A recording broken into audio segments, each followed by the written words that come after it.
रावण वध, मंदोदरी के विलाप, विभीषण के राज्याभिषेक, सीता की अग्नि परीक्षा एवं विभीषण द्वारा राम और उनकी सेना को दी गई ससम्मान विदाई एवं पुष्पक विमान के अयोध्या की तरफ प्रयाण के साथ ही लंका कांड समाप्त होता है और उत्तरकांड आरंभ होता है।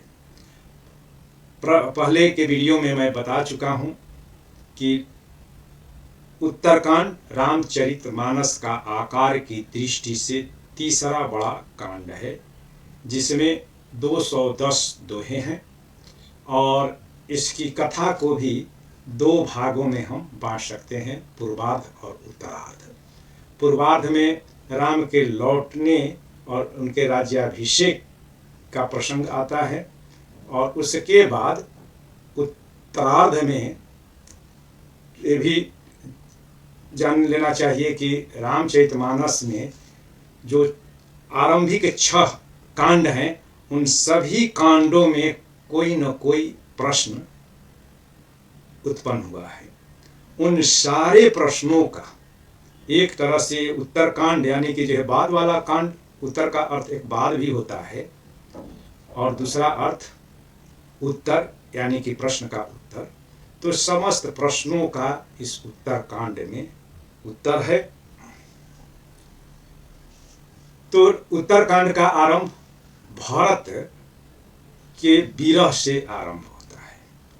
भरत नंदीग्राम में अपने भाई राम के चरण पादुका को प्रतिनिधि और प्रतीक मान करके राज्य संचालन कर रहे हैं और 14 वर्ष बीतने में अब एक दिन बाकी है। क्योंकि होता है ना कि जैसे जैसे मिलन की घड़ी आती है वैसे वैसे क्षण भी जो है पहाड़ जैसा लगने लगता है। वही स्थिति भरत के साथ है। वे व्यग्र हैं कि और उनके मन में अनेक प्रश्न उभरते हैं कि भैया आएंगे कि नहीं आएंगे, या क्या कारण है कि अभी तक नहीं आए, कहीं वे मेरे द्वारा किए गए किसी कृत्य से नाखुश तो नहीं है। ऐसे तमाम प्रश्न भरत जी के मन में उपज रहे हैं कि उसी समय हनुमान एक तरह से राम के मैसेंजर बन करके, संवाददाता बन करके, विप्र रूप धारण करके भरत के समीप आते हैं। परिचय पूछने पर हनुमान अपने वास्तविक स्वरूप में आते हैं और चूंकि हनुमान और भरत का तो पहले ही मेल हो ही चुका था, जो हम लोग लंका कांड में मेरे संजीवनी बुट्टी लाने के दरमियान हम लोगों ने देखा है, पढ़ा है। तो बड़े ही जो है भावुक होते हैं और उन्हें बार बार गले लगाते हैं। उसके बाद अयोध्या में आनंदोत्सव मनाया जाता है और पूरी अयोध्या सजा दी जाती है और शाम में हर घर में दीप जलाया जाता है और पूरी अयोध्या में एक तरह से दीपों की अवली जलाई गई थी।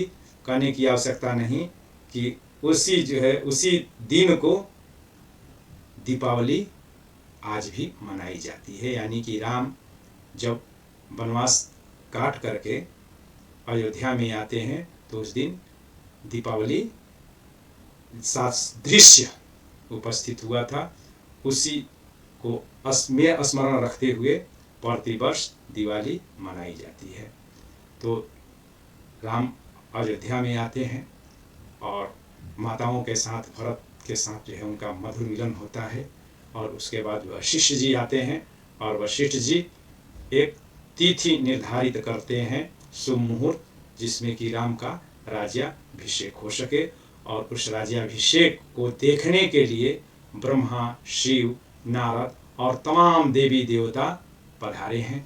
राम का राज्याभिषेक शुभ मुहूर्त में होता है और उस शुभ मुहूर्त में राम अपनी प्रजा को संबोधित करते हुए कहते हैं कि अब से राम राज्य शुरू हो रहा है। यह राम राज्य वैसा राम राज्य होगा जिसमें सब नर करही परस्पर प्रीति अचलहि स्वधर्म निरत श्रुति नीति। यानी कि यह राम राज्य वैसा राम राज्य होगा जिसमें सभी मिलजुल करके एक साथ रहेंगे। और क्या होगा उस राज्य में? दैहिक दैविक भौतिक तापा राम राज्य का हुई नहीं व्यापा। यानी कि 3 प्रकार के दुख होते हैं। दैहिक यानी कि शारीरिक बीमारियां, दैविक यानी कि बाह्य प्रकोप, दैवीय प्रकोप, और भौतिक यानी कि आर्थिक धन दौलत रुपए पैसे की कमी को जो भौतिक ताप कहते हैं। तो ये तीनों प्रकार के दुख इस राम राज्य में नहीं होंगे, क्योंकि जहाँ सुमतितः संपत्ति नाना है ना, तो वहाँ पर सभी नर नारी परस्पर, उस अयोध्या में सभी नर नारी परस्पर प्रीति के साथ रहेंगे और स्वधर्म का पालन करेंगे और श्रुति और नीतियों यानी कि वेद और वेद विधानों का अनुपालन करेंगे। तो ये तीनों प्रकार के दुख इस राम राज्य में नहीं हो सकते हैं। उसके बाद राम के द्वारा यथा योग्य सबको विदाई दी जाती है। शंकर भी कैलाश को जाते हैं, ब्रह्मा अपने ब्रह्मलोक में जाते हैं, नारद जी भी चले जाते हैं। इसके अलावे सुग्रीव, विभीषण एवं वानर सेना को राम यथोचित ससम्मान विदा करते हैं। उसके बाद शासन संचालन जो है चलने लगता है, और उस शासन संचालन में यह भी राम के राज्य में प्रजा